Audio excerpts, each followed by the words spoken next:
Hi, I'm Dustin Abbott, and I'm here today to give you my definitive review of the Sony a9 Mark II. Now, I recognize that this camera has been out for about a year, but it's taken me some time to get to it.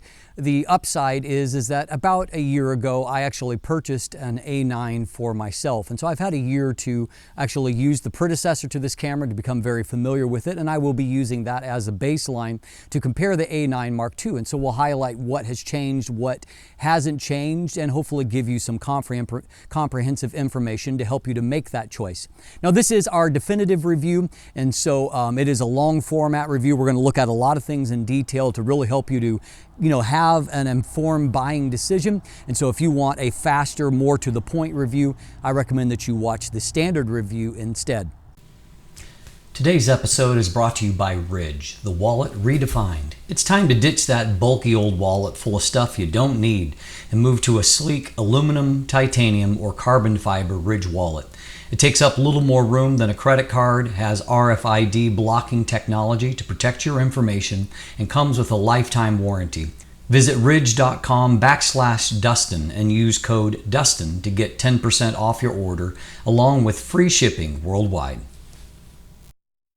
Now, in today's episode, we're going to be looking at a lot of things in detail. We're going to be looking at the new features, the actual body and changes in the design.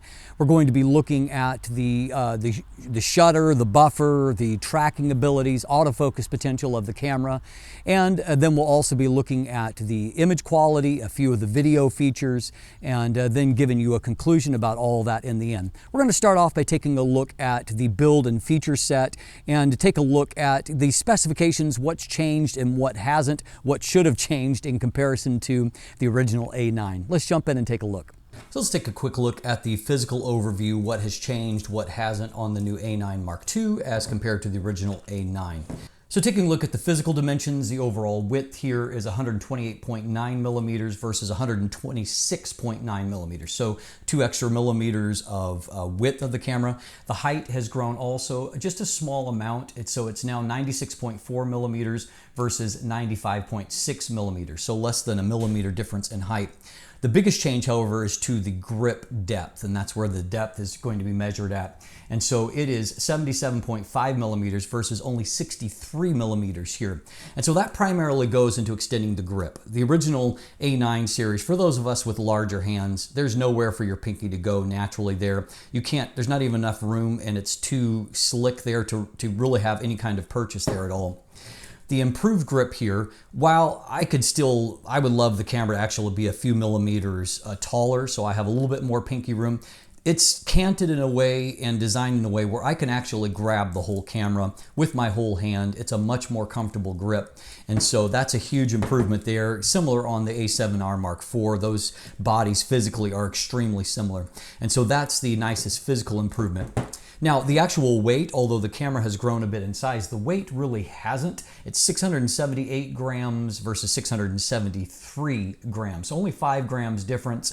Both of them are a little under 1.5 pounds in terms of the weight. So how come it's not heavier than what it is? I will say this, I mean, I don't have a definitive answer, but in terms of using it and the feel in the hand, the original A9 to me feels a little bit more metal than what the A9 Mark II does. That may just be perceptual, but obviously they have done something to put a little bit more weight savings in there to offset the growth in the physical dimensions. And so, not a huge amount of difference there. But what has changed is a lot of the buttons and dials. So we'll quickly go over that. For one thing, they have definitely made a longer travel and a more, all of the buttons kind of stick out to where they're easier to find by feel. So example here with this C3 button, it's very almost flush on the original A9 and doesn't have as much travel. And so, that's an improvement. To me, the biggest improvement in terms of the buttons is on the AF on button. On the original A9, it's kind of hidden here, and I actually use this button a lot because I do use it. That's where I program like manual magnification if I'm using manual focus lenses, and so I reach for that a lot, or magnifying images in review. And so this is just much better situated, it feels much better, and so that to me is the biggest improvement in terms of how the buttons go. But all of them do have just a little bit more precise feel, and definitely more travel on all of them, even on the top buttons. That's true here as well. Now, the change to the AF on button also produced a change when it comes to the top plate. And so as you can see, the rear dial, which could be either shutter or aperture, whatever it's programmed to, it's moved up to the top, whereas here it was kind of mounted in flush. So the advantage here is that you do have a little bit more room to access it up here, and so it's a little bit easier. The dial also feels a little bit more precise, just it moves a little bit nicer. They've similarly made a subtle but important change up front. And this is a little bit harder to see, but on the older A9 and older A7 bodies, the front dial was basically set at a horizontal level. What they've done on the newer A7R4 and A9M2 bodies is that they have canted that up a little bit. And so what it means is it just falls to hand a little bit easier there in terms of accessing it. So I think that's a positive improvement there. They've also made a tweak to a couple of the top dials and how they function. First of all, on the original A9, it's kind of a two-finger and sometimes even two-hand operation. You had to hold down this lock mechanism, and only then could you rotate the lower dial here. And so what they have done is they have kind of tied that into one, where there's actually a release right on the dial itself that you can access. That's a positive change, I think, and just makes it easier to operate. So I like that change. What I don't like as well is the change to the exposure compensation. Now, I don't disagree with the idea of putting a locking mechanism on there. On the original A9, there is no lock, and that can get inadvertently bumped, and so that could be damaging to photos. So having a lock is not a bad idea. But what they've done is they've incorporated a completely different locking mechanism than the other dials. These other dials continue to utilize Sony's system to where you hold it down and then it's movable. In this case, this is a more Fuji style, either locked on or locked off. And so, if it's in the unlocked position, it can be just moved freely. If it's in the locked position, it can't be moved. But every time you have to kind of determine what position you're in.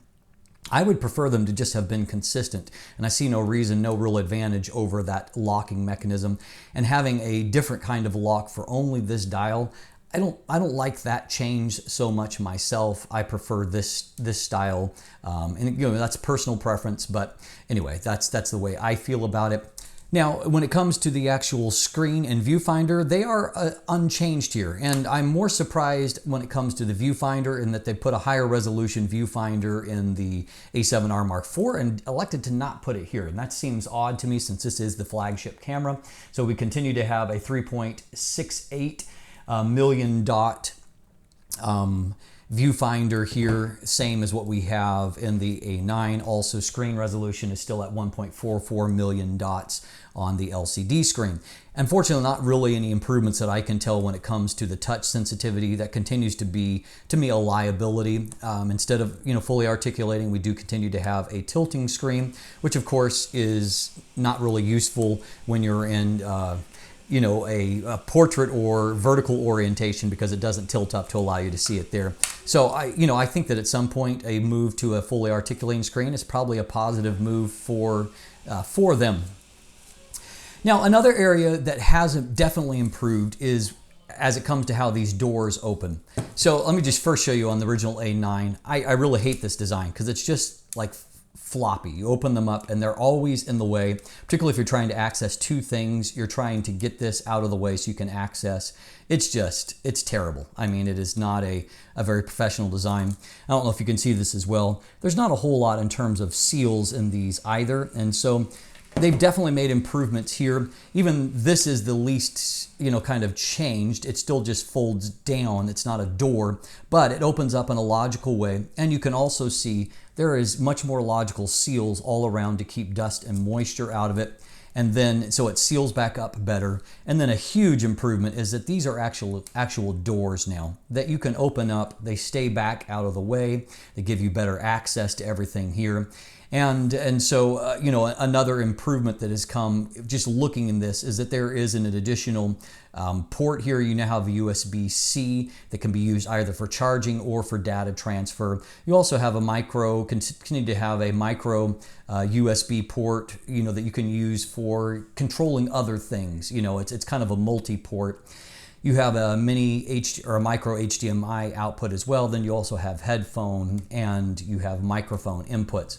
So a much cleaner design. Likewise on this side, looking back again at the A9, there is a switch here that pops open the door. You don't have a lot of room here to operate, and also, as was the case, you had slot 1 illogically being on the bottom, slot 2 illogically being on the top. You also had only one card slot that was UHS 2 compatible. The top slot, which is slot 2, was UHS 1 only compatible. In this case, you've got a much more definite clicking open assembly here on the back that opens up much wider, giving you better access inside to the actual card slots. So again, they've shifted logically, slot 1 at the top, slot 2 on the bottom. They're both UHS 2 compatible. And obviously Sony determined that, you know, some people said it should have been a CF Express in one of the slots.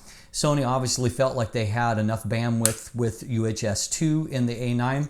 You know, and kind of hard to argue. It has amazing, obviously, burst rate and buffer depth, and so it's getting the job done.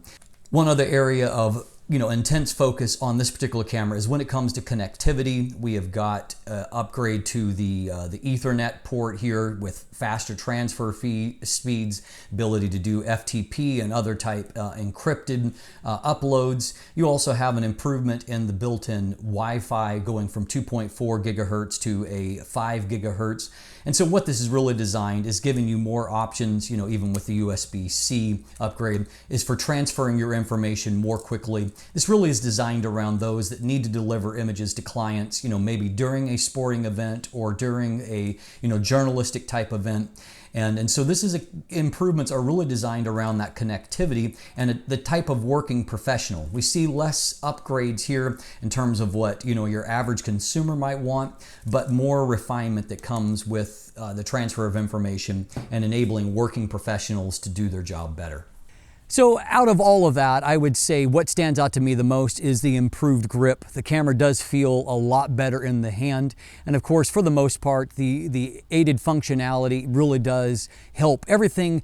Basically, the original A9 does pretty much everything that the A9 Mark II does. The A9 Mark II just does things better, essentially. And so it really is a kind of a progressive improvement of a lot of what was already there in the A9. And so I think that Sony has done a good job in refining that and making for a more usable camera.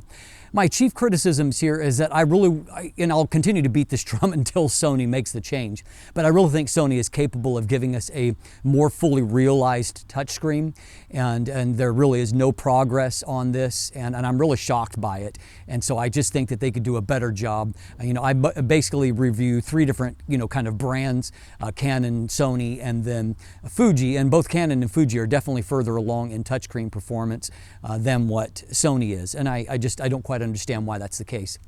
I also, as far as the feature thing, I'm also surprised that we didn't get the new EVF that is found in the A7R Mark IV with higher resolution and just a little bit better quality. And so I'm just kind of surprised that they didn't choose to install that here.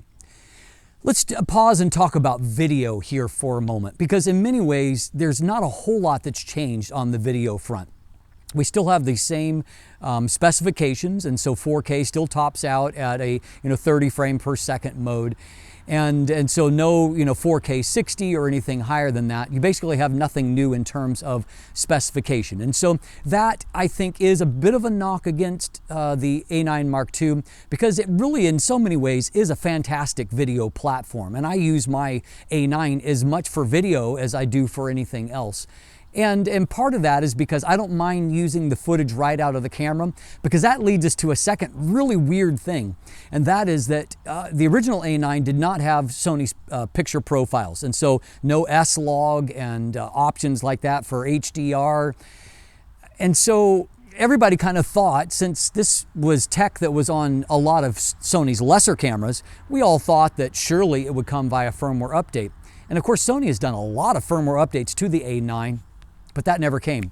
And so surely on the A9 Mark II we'll have picture profiles, right? Wrong.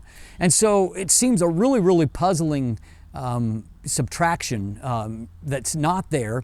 And so it again makes us wonder and maybe hope that it will see that via firmware update at some point. But I really don't understand why that wasn't included, because in so many ways the A9 Mark II is a fantastic video body. And one of the primary ways that it's a fantastic video body is that it does have continued progress in terms of its focus system.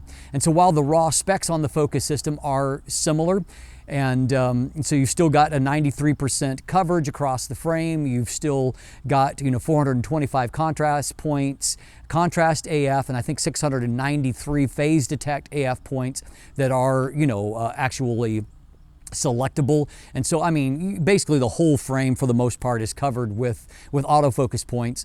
And you also, the A9 was improved via firmware update, but the A9 Mark II takes it even a step further in giving you real-time IAF tracking with while shooting video as well as stills. So at the moment I'm filming on the A9 Mark II and using the Sigma 85mm f1.4 DN on it right now. And I'm sure it's doing a great job of tracking my face, because that's what I've seen thus far out of this camera. It just does a great job with that. And so the autofocus system really is good for video. And so anyway, some surprising things where, Sony has kind of not advance the ball up the field in any way when it comes to the video side of the A9 Mark II. Now, what I do see, however, is an improvement in the real-world performance. As I've already noted, the focus system on paper is the same. The original A9 blew our mind with that 20 frames per second with no blackout in between frames, and so it makes it just a joy to track action, because it's so easy to just stay focused in on the action rather than being distracted by blackout or some unseemliness from the camera. And so the A9, if you're in full electronic shutter mode, this is what it sounds like.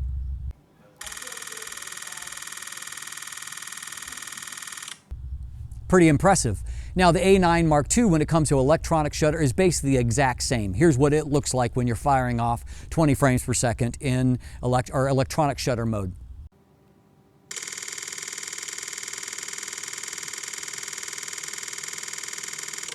So that's all the same. The buffer depth is basically identical between the two cameras. Sony didn't really advance anything in terms of that, but already the numbers are incredibly, impressive. And so you can run a lot of files through there. And I don't think that I've ever personally reached a place to where I've held down the shutter and it just stopped firing frames because the buffer was full. And so, I mean, that still continues to be fantastic. One area that is improved is that I do find that the buffer clears faster on the A9 Mark II, and it's ready to use again more quickly. But where the big change comes is when it comes to mechanical shutter. That was actually the vulnerability of the original A9. It only has a 5 frame per second mechanical shutter, and as you can see, it sounds like a lot of slap and echo going on when you use that mechanical shutter. Let's take a listen.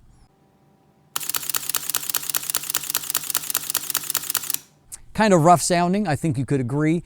And so Sony has given us a whole new shutter mechanism that is smoother and more refined, and more importantly, it doubles that to 10 frames per second, and that sounds like this.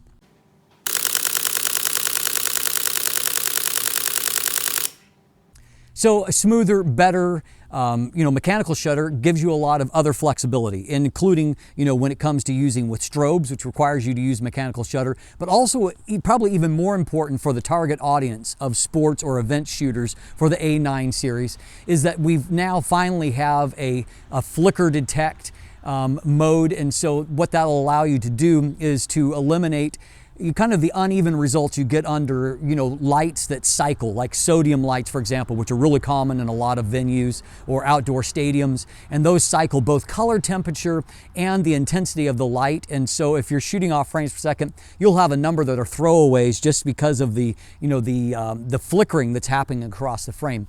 And so this anti-flicker mode will help to eliminate that. And since you have now 10 frames per second in the mechanical shutter mode, it means you don't have such a penalty in terms of your buffer depth for doing that as well. So that's certainly a very welcome addition, again, around the target audience for this camera, which we'll deal with a little bit more. Now, when it comes to the tracking abilities of the camera, I did a number of series. I went out with the dogs and my friend at Jengar Goldens. They brought out dogs for me to test, which I'm very thankful for.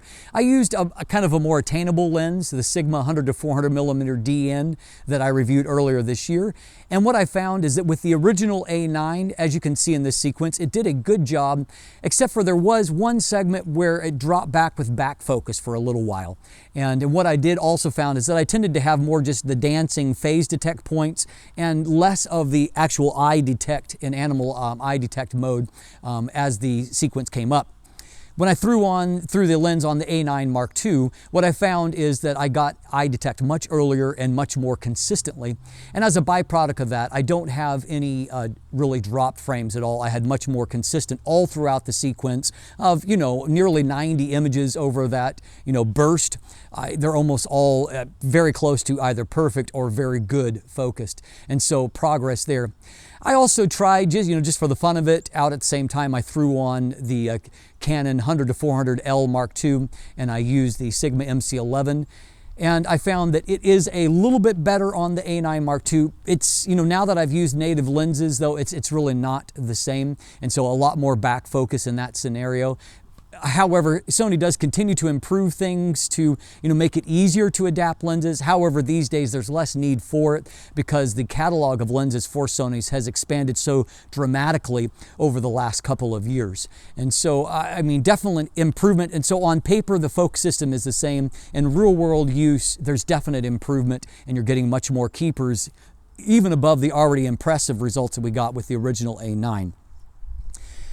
So, again, on paper, we have the same sensor, a 24 megapixel BSI, stacked BSI sensor here, and I believe it's a Bion Z processing system that is used.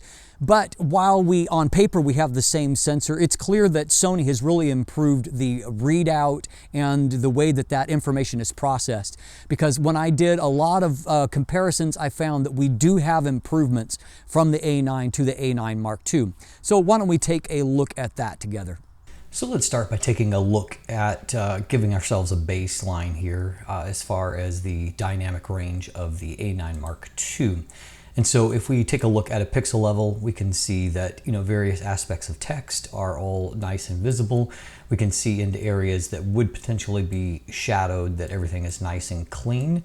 And you can look at the background and see low levels of noise. We can get an idea here of how this text should look like. And then also down here with the 100 photographs that change the world, you can see all of these various aspects that everything is pretty much in balance here as it should.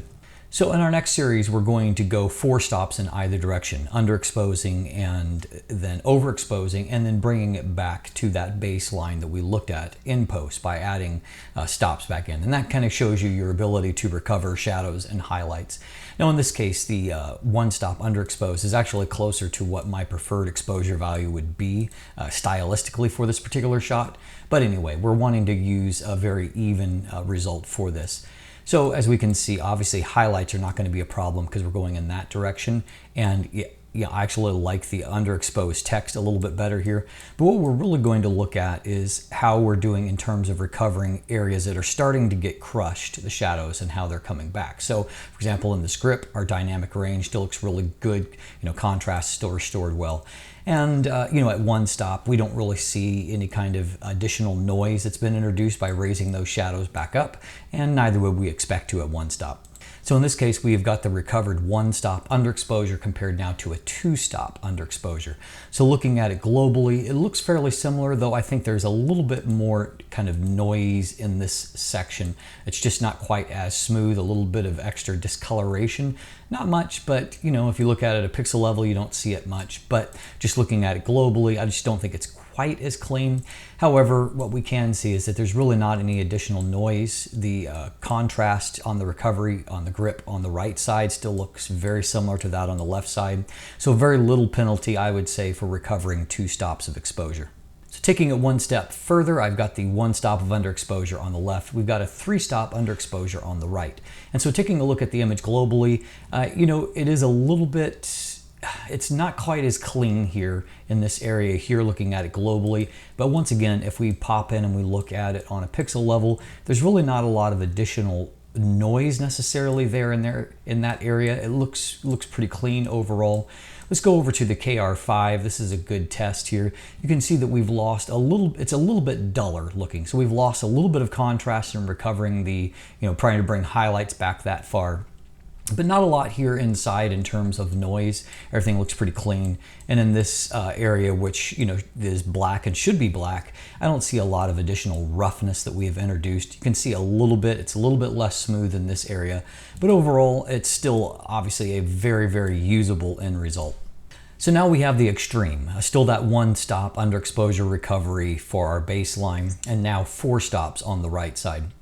So what we can definitely see is that we see an increasing trend towards just a little bit more discoloration, a little less smoothness on this left side, and we'll pop in and take a look at that. In this case, you can actually start to see some roughness, a little bit extra of that patterning of magenta and cyan there, and just a little bit extra roughness. However, on our actual usable subjects here, it's still looking very, very credible. You can see that inside here there's some additional noise, for example, on the mirror area there, but it is minimal, doesn't look too bad. And looking down in here, this is probably the roughest zone. But again, stepping back and taking a look at it, it's still a usable end result. And so you do have quite flexibility of recovering shadows with the camera.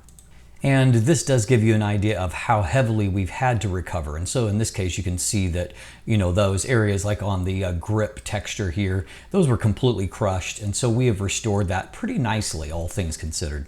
So let's take a quick look at how the original A9 compares to the A9 Mark II in this regard. And so you can see, looking at them, they look more similar than different.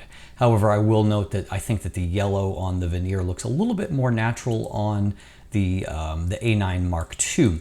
Let's look really at the trouble areas though. We can see that the patterning on the A9 is just a little bit rougher looking down at this zone here.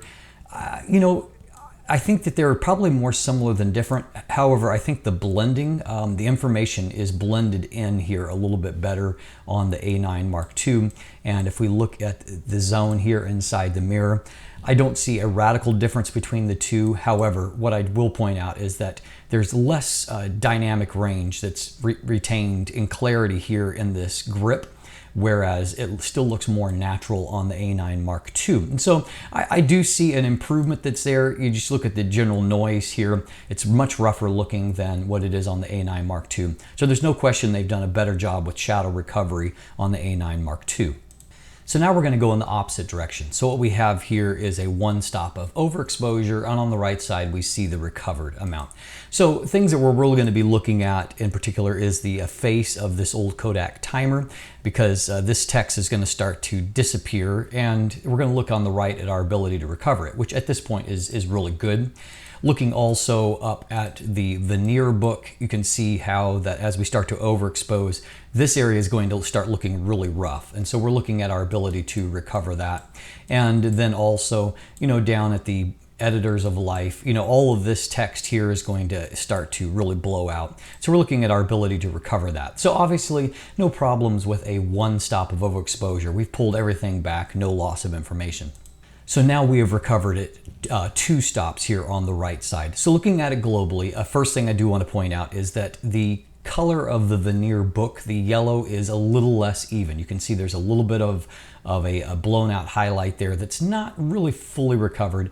Now, if we look at the timer face, it is a little bit different. We'll zoom in and we'll take a look here. What we're getting is just a slightly less even, coloration across the front of it. I think all the information is still recovered, and if you didn't have the left one there, you probably wouldn't notice it, but we can see we've lost just a little bit, a very tiny amount of information. And looking down here, I would say that the cut spine of the book is looking more similar than different. We haven't really lost a lot there. Now, my experience says that it's at 3 stops of overexposure where things start to really fall apart, and that's clearly the case here. Obviously, we've really lost some of the color information on veneer. It's not recoverable. And if we look at the clock face, while we've been able to pull back all the text, the color has shifted on us, and so we are losing some information when it comes to that. Looking down here also, again, that yellow color has been lost, not pulled back on the Roman Empire book. And if we look down at the By the Editors of Life, you can see the red is starting to lose its coloration. And there's just a little more high, hot spots that have appeared here on the spine of the book where it's less natural looking overall. It's at 4 stops of overexposure, however, where information now has been completely lost. And so we can see the cover of the veneer book. It is irreparably damaged. The timer face, we've lost information. The Made in the United States of America is basically gone, not recovered, but also it just doesn't look natural or credible anymore. The Roman Empire, we've not only lost the yellow, we're starting to get this, high kind of hot spot across the spine that is not recoverable. And all of this information just gone. And so, that kind of shows you the outer limits. It's somewhere right under 3 stops of recovery in the highlights. You can get by credibly at 3 stops, but you're going to really lose it as you move to 4 stops. That is just, that's not recoverable. Once again, to be fair, however, here's how badly overexposed that looks. And so if you want to get an idea of what you're looking at in the real world, and so I don't think that any of us would look at an image like that blown out, and expect that we could recover it with current technology anyway. So now let's take a look at the ISO performance. And so in this case, what we are wanting to see is how a few things. First of all, we want to see as that ISO goes up, we want to see how much noise is affected. And so we'll be watching this area in particular for that.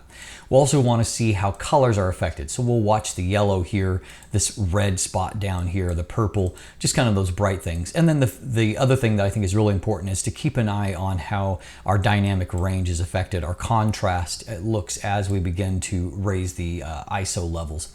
And so here we're comparing 100 and 200. And frankly, there really isn't any difference to see, and I certainly wouldn't expect to see any difference with them at this stage.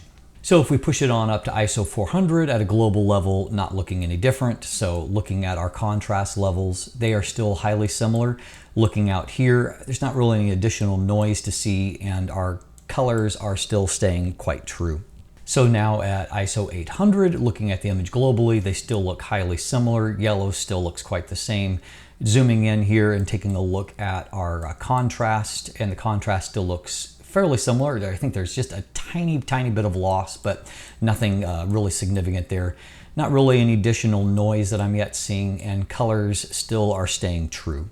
Now these days it's ISO 1600, where I think most of us start to think that we're just starting to enter into higher ISO levels. And so as we can see, you're still having a relatively small penalty. Contrast still looks pretty similar. Our color saturation still looks quite the same. Noise, there is a tiny bit more noise there, but it's not really discernible. And so, I don't think a factor. Our colors and everything still looks good. Very little difference. We're not really losing detail here at 1600. 3200, we can see that once again, globally, the image doesn't really look very different. Zooming in and looking at our contrast, it still is looking quite similar.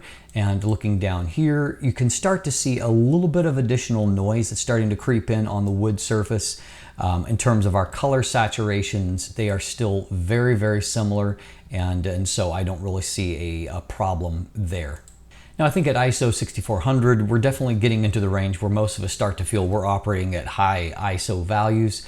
However, if you're shooting sports trying to get a high shutter speed on a camera like the A9M2, it's not going to be unusual for you to shoot at 6400, particularly if you're not using, really big f2.8 telephoto options. And so, let's see how much of a price we're paying. In terms of our contrast, we have lost a little bit, but things are looking fairly similar. We can see a little bit more noise starting to come, like in this fascia here, and a little bit on the mirror, but still rather clean. Looking over here, you can see more noise that's coming in, but our color levels are still looking quite good. Taking a look at our yellow in the book, and it's still staying quite consistent. All right, 12,800. So we are starting to see a little less even blackness, compared to ISO 100. You can start to see a little bit of discoloration here. However, our colors across the image, the images still look highly similar. And so, for example, our red here, you can see that there's more noise on it, but the colors are the same. Yellow, same is true here. Looking again at this mirror area, you can definitely see more roughness that is there in terms of noise patterning, but we still have a pretty nice amount of contrast that is there. And looking down in this zone, it's definitely starting to get rougher and spreading out a little bit more. However, it really looks a lot like film grain. It doesn't, there's no like random patches of discoloration or anything. And again, colors are holding up nicely, even if we're starting to get more pattern noise that is taking place. I think that this is still a very, very usable image here at 12,800. At 25,600, looking at the image globally, the biggest thing that stands out to me is that we're starting to go towards a greenish cyan shift a little bit in some of the complete shadow area over here. Other than that, I don't actually see a whole lot of difference at a pixel level. Our colors are still staying nice and true. There's definitely pattern noise on it, but colors still look very good. Our contrast, we've lost some in the highlights here, I would say, and there's definitely more roughness, but at the same time, again, it continues to be, I think, a usable image. We can see the noise pattern is stretching further and further out. But again, our color levels are looking good. And so what I'm seeing is what looks a lot like, more of a film grain more than, some kind of ugly digital type noise. So I think they're doing a really good job here, even at 25,600. So finally, at the top of the kind of the normal range of 51,200. And so, the general trends that we have seen have become more exaggerated. You can definitely now start to see noise at a, at a global level, that over here it is noisier, and definitely that cyan has picked up. But I do want to commend them that I feel like colors have stayed really true throughout this. There's the noise is there, but the color levels look very, very similar at 51,200. And that definitely did not used to be the case. Colors used to go kind of wacky. We've also got a usable amount of contrast that is here. And, it just, everything is kind of now has a patina of rough noise over the top of it. And so it's more of an editorial look or a stylistic look at 51,200. And so I think that, if you can kind of keep it at 25,600 under normal circumstances, you'll get a much more natural looking image. We can see if I throw 25,600 back up and compare it, it actually looks quite even over here by comparison. And so you can just see that the amount of roughness in the shadow area has really massively increased with that last stop, and so kind of the impact to the image itself. And so if you can keep it here, I mean, if you look back at this now compared to 51,200, it's actually looking quite good. And so I think that's where I would try to keep it stopping off at. But overall, I mean, this is still usable, but I think it's only usable for certain applications. So if we put the A9 image here on the left and the A9 Mark II, this is at 25,600. We can see that the A9 Mark II has definitely retained a darker look over in this area, and so less, kind of just loss of smoothness in this. It remains smooth, whereas you can just see some kind of patchiness that's taking place on the A9's image. And same is true here. Your roughness is looking more like 51,200, whereas it's smoother over on this side, and definitely noticeable differences on these levels here. Taking a look back over here, we can also see that you've just retained better detail and better contrast in the grip as opposed to the A9's image. And so just, definitely a better looking result. And so they definitely have managed to milk more out of this camera at higher ISO values. And if we take it to the absolute limits and compare them, the biggest thing that I think is different here is there's just more of a blotchiness where it's smoother. There's about equal amounts of noise, but it's just handled in a little bit smoother fashion on the A9 Mark II.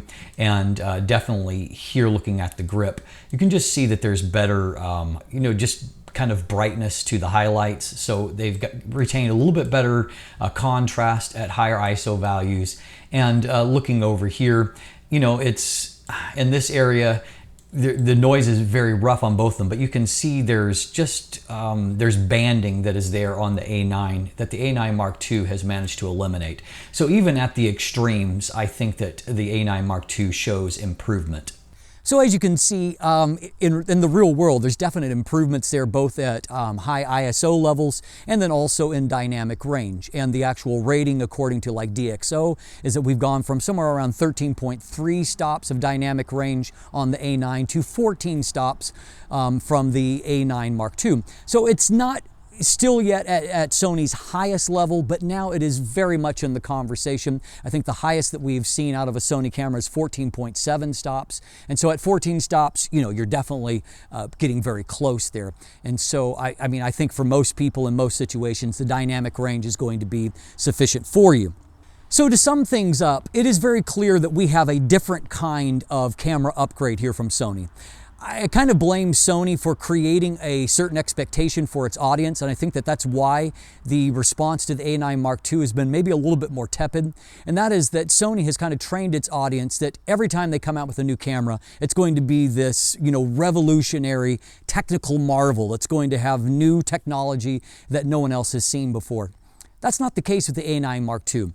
But rather what we are seeing is a maturation of Sony as a company. My chief indictment of Sony over years ago was that they would always be innovating new technology and they would never really take the time to perfect that technology. And so you would move on to new tech and the new camera and never really kind of finish the idea that was started in the previous generation. I think that Sony started that change in the last year and a half when it came to firmware updates. And those firmware updates allowed the original A9 and the A7 third generation series to really kind of live up to the potential that its technology offered, with real-time IAF and other features that really dramatically improved the usability. And frankly, it was because of those firmware updates that I actually wanted to move and purchase an A9, and I've been very happy with it. What we are seeing now is that Sony basically doing that on a technology side. And as we saw on our feature set, they've really keyed in on a lot of connectivity issues with the A9 Mark II. And so it's really designed for working professionals that need to get their images quickly to clients. And that really is some of the biggest advancements that have taken place here. We've also just seen a further refinement of all of the livability of the camera. As I've said, it does basically a lot of the very same things. There's not a whole lot of things that you can't do with the A9 Mark II that you couldn't do with the A9. The A9 Mark II just does them all better, and it has refined not just the software side of things, but the hardware side of things. And so I do think it's a very complete camera, but it is certainly an evolutionary rather than revolutionary upgrade. Once again, we want to thank the sponsors of today's episode, Ridge Wallets. If you're tired of sitting on a bulky wallet full of stuff you don't need, then why not try a sleek, minimalist, modern wallet from Ridge? It holds up to 12 cards plus cash and employs RFID blocking technology to protect your information. There are 30 different styles, including aluminum, titanium, and carbon fiber options. Take a Ridge wallet for a 45-day test drive with a full refund guarantee if you don't like it. Ridge has over 30,000 5-star reviews, and every wallet comes with a lifetime warranty. Visit ridge.com/Dustin and use code Dustin to get 10% off your order plus free shipping worldwide. So at the end of the day, I hope that this exhaustive review has helped you to make a more informed decision as to whether or not you need to make the upgrade to the A9 Mark II or if it's a camera that you should consider. It still continues to be a technological marvel. But again, because it is just perfecting the amazing technology that was already in the A9. And so I think that for those that are the target audience, this is a camera that really is going to make your life easier and is worth considering. If you're more of a casual considerer of the A9 Mark II, you may be happy, with an A9 or some other model. For myself, because I am a professional, but I'm not a working professional in the sports or, photojournalist mode. As a byproduct of that, I think I'm going to hang on to my own A9 for a while, and maybe when prices start to drop and my A9 is getting nearer to end of life, I'll move up to the A9 Mark II. But it's not necessarily a compelling upgrade for me, but it may be for you. It still does things better than any other camera that I have used, and I think is definitely worthy of consideration. If you look in the description down below, you will find linkage to my full text review, and beyond that there's also linkage to an image gallery if you want to look at images, see if you like what you can make with the camera. Beyond that there's buying links there, along with linkage to follow me on social media, to become a patron or to sign up for my newsletter. And if you haven't already, please click that subscribe button right here on YouTube. Thanks for watching. Have a great day.